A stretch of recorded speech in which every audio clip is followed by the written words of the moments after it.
We have seen during the 20th century a dramatic shift in world population, first in numbers and second in composition.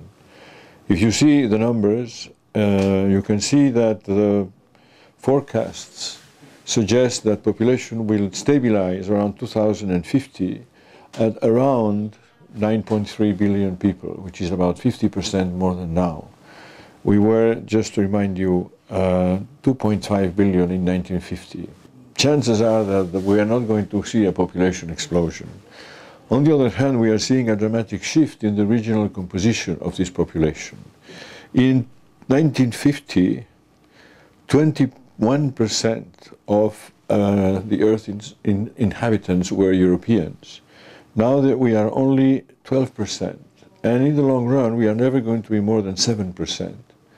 You see from the graph, the black line on top is Africa, and Africa was 8.8% in 1950.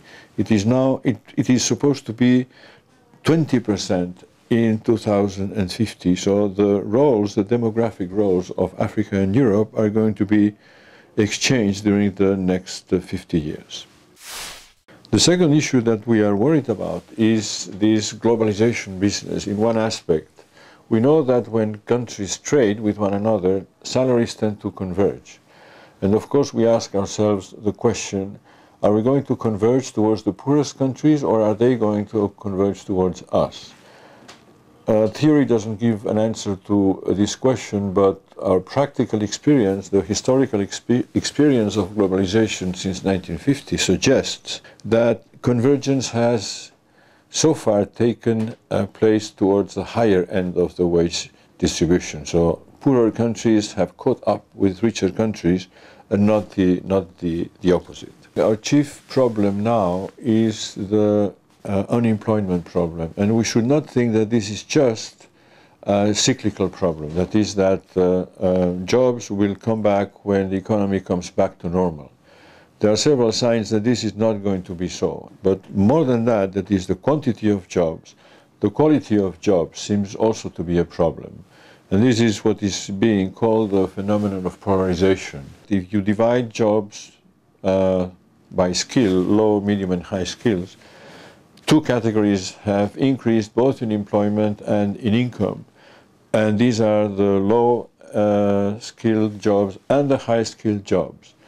The middle ones have lost. In all countries in Europe, without exception. The same is true of the United States. Whenever we discuss jobs, the answer seems always to be education. You want a good job, you want a job, you have to get higher education. A study that has been done in the US seems to suggest that this is not always the case. The 10 occupations with the greatest growth increase in the next decade are occupations which require practically not even a high school diploma. Not one of them requires a higher education. So there must be something more than higher education. All these are just impressions and illustrations. There is no firm theory behind them, but these are problems that we all have to be worried about. They are long-term problems to which the solution so far is not known.